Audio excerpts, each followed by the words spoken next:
with.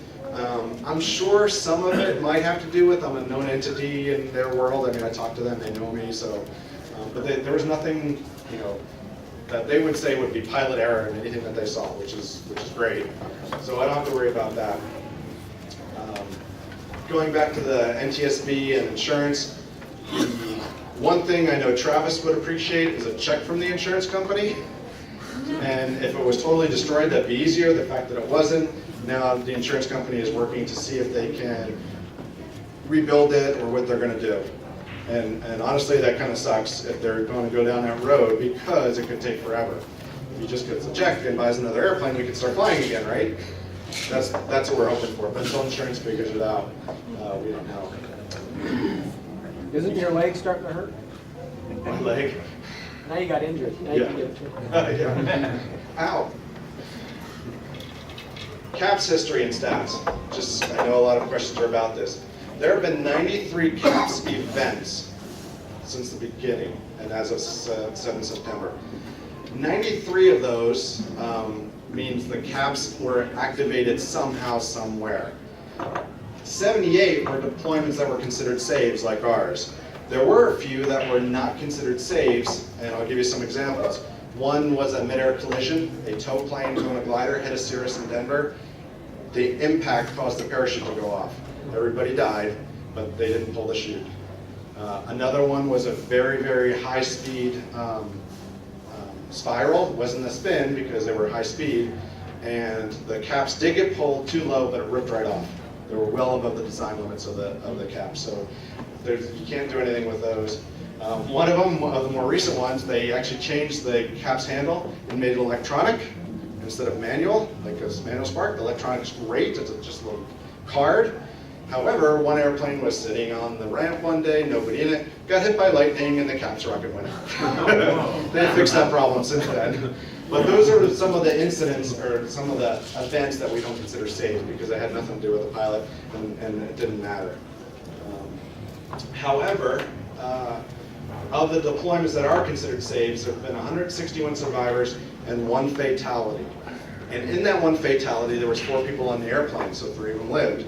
They also deployed the parachute at, I think it was 500 or so, 300, 500 feet. So very, very low below the design limits of the airplane, and it still worked. There was actually one that worked even lower. It was at 300 feet. The wife of the pilot pulled it because the husband was trying to land.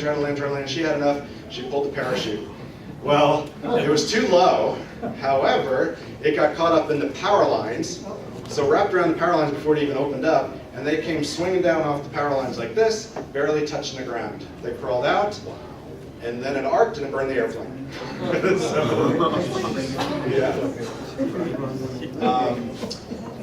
When activated above 1,000 feet, and that's a random number a little bit, and it actually be lower than 200 knots, and there was only that one that was above it. No one has ever died. Those are pretty good odds. And I know a lot of you are probably thinking, why didn't he just land the airplane at an airfield? That's why. It's not about the airplane. It's about us. We didn't get injured at all. I mean, a little scratch, right? A little whiplash. That's probably the worst of it. And that speaks for itself. That's why we pulled the parachute. I pulled the parachute. I don't know if you had any decision on that one at that point, did you? No. 14 planes had the caps rebuilt or the whole airplane rebuilt and are flying again. 2 of those had some accidents after that, but so it doesn't total the airplane all the time. That's my story. There's a lot more, I'm sure, but any questions? When that happened, did you go to Best Glide, or were you concentrating on getting to the airport? I was concentrating on getting to the airport. You can look on that data slide, and we were probably doing about 120 knots all the way down until that last turn. Best Glide is closer to 100 on the airplane. But again, if we had lost full power, it might have been different. At this point, I still think the engine was working. So you just went right straight for the canyon. It was in line where you wanted to go, right? Well, we saw the flat spot. That initial turn that you saw to the left, that's where we went to initially. I was still too high, and that's when I kind of circled around and come down. I was also working the issue, right? We didn't know what was going on at this point. we were playing. We did all the engine, failure checklists, boost pumps, switching, moving throttles, switching tanks, all that stuff. That with nags, right? I had them change the nags. Nothing was doing anything different. But that's what we were doing during that. But by that time, it had already been, the oil pressure already gotten to zero by that time. It had, and that's why I said I didn't catch it at first. Yeah. From the time the first cylinder failed, it was about a minute before the second one started to fail, and it was about 2 minutes before the oil pressure totally failed. It was probably about 3 to 4 minutes before I noticed it. That's my guess. And you know nothing on the engine yet, Nothing on the engine yet, other than there's metal pieces that aren't supposed to be in there. other than they had turned the prop against some compressor? The prop, Tim tried moving the prop, it was totally seized, wasn't it? It had relieved itself. It was hard to move after it had cooled down when I saw it. But it moved a little bit. Moved a little bit? Yeah. Oh, you don't know But it did yet? seize, right? Didn't it? It's not. When it stopped, it just stopped. It wasn't free at all. Dan, Yeah. on this, are all of these CAPS events, are these all Cirrus, or are there other? Yeah, well, the stats I gave you were all Cirrus. There are other airplanes that have ballistic recovery systems, BRS, that's who makes this for other airplanes, and they do have a really good track record, but I don't have that. We don't track that. Have all these events been due to basically engine failures, No. or did you panic over? No, they've been for, a lot of their engine failure, do you even know, Tim, what the... Some of them were icing. For caps pulls? Is that Yeah, the it was question? reasons for caps pulls. Loss of control, disorientation in VFR into IMC That's a big one. is a big one. There's been a number of those. But I think the majority has been engine failure for one reason or another. Continental. Yeah, it's Continental IL 550. It's interesting, if you read the daily NTSB reports, it seems like the big four Continentals and the Cirrus have a more chronic engine failure problem than 206s. I'm not sure. If you... It's just a perception. Yeah, it Makes the number ones I read and go, oh my God. I think one of the things that's a good thing for Cirrus is it's a new airplane, right? They only started building in 2000. The company tracks them very, very well. We have very, very good data, and they track everything. They even put, I don't know when they started doing this, there's kind of like a black box in the airplane, so in the tail of the airplane, so they can get data from the airplane. And they track it all. Every time there's an incident. My first phone call to me was when we were in a cop car, was from one of my Cirrus instructors in Duluth, Minnesota. And he knew about it already. Wow. Yeah. And I said, John, how'd you know? He goes, we have our ways. And all that video came off the jump drive. Yeah, that was a USB port data drive. So. How much data does the MFD store? Oh, it stores many, many flights. Yeah. Do you remember, Tim, how many? The data files probably were, it was a list of every flight that had happened, not only this flight, but many, many flights before this one. And if I would say, I had a guess that there were probably 100 flights Yeah, in that's the what I would data say, file. just 100 flights. Prior to And this? my guess is there was nothing in the trend analysis to show anything. No, not that we saw. So the one thing Travis and I talked about is oil samples were done. It'd be nice to see what that data really looked like. One of the other things I would like to know, and Travis and I talked about this, is the engine had about 1,500 hours on it. Most of those big bore engines usually are replacing cylinders around 1,000 hours is usually about where they're at, because we run them pretty hard. I don't know if any of those cylinders had been replaced, or if a top end was done or anything like that. So that's something we'd like to know. I'm sure NTSB or the insurance is going to find that out. And Dan, any other similar failures like you had in the Cirrus data? And art, for this airplane? Yeah. Yeah, no, we look back a couple of flights and stuff like that, and that's why I showed you that one data. Everything was running smooth. When it failed hard. The only thing Travis said, he told me, was the compressions for the number 4 cylinder were the lowest out of all of them in history. But 60s or low 60s. Yeah, I think it's at 60s. Which is the original engine of the airplane from new? That is the original engine, yeah. So the airframe had 1,500 hours? Yes. From 2002? 2004, right? But they were flown regularly, it wasn't sitting.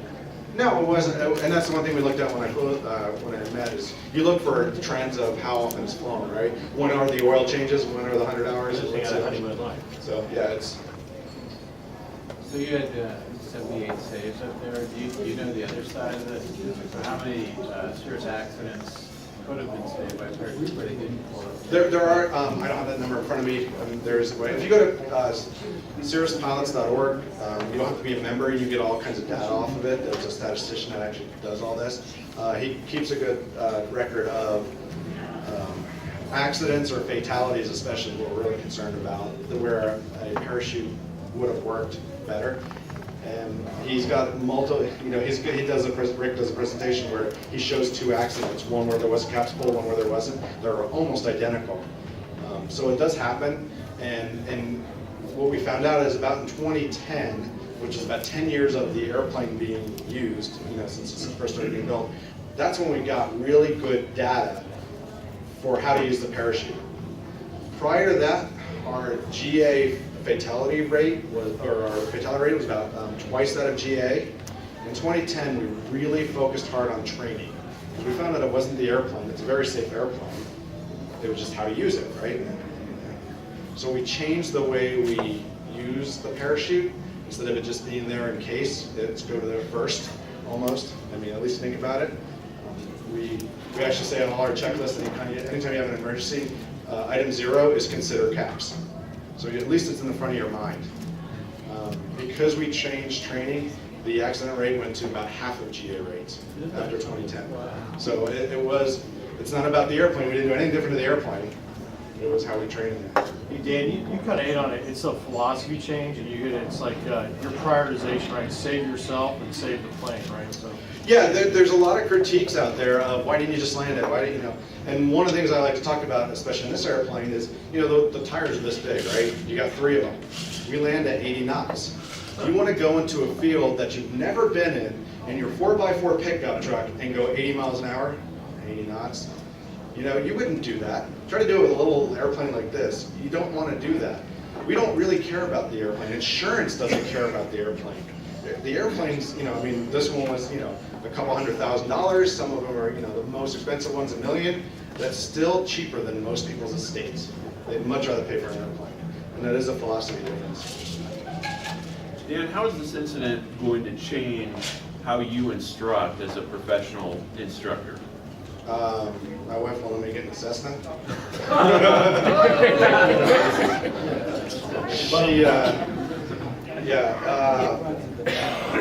It's tough. I've been thinking about that a lot, of how it's going to change. Honestly, I think one of the reasons the outcome was the way it was is because I was trained over and over again. I think a lot of it also has to do with my military background. One of the first airplanes I flew was a parachute, T-37, so we had an ejection seat. So you're already thinking that way, and those of you in here have been through the military training, it's ingrained in you. So I think there's a little bit of that. I'm not sure it's going to change the way I train. I will say going over mountainous areas is probably, normally I wouldn't have gone that route. We talked about that. The direct line from here to there is not a smart choice. Go around and then come in. But we were doing some training, so I don't know. It's a good one. Hey Dan, what's the stall speed of those Cirrus? The stall speed? Yeah, best glide you said was 100, is that what you said? What's that? Did you say best glide was 100? It depends on the model of the airplane because they have different wing designs. But about 55 knots full flaps is what you're going to stall at, depending on weight and all that. But we do come down final 80 knots. That's across the threshold at 80. Anyone else? Okay, good. Thank you very much. John Townsley.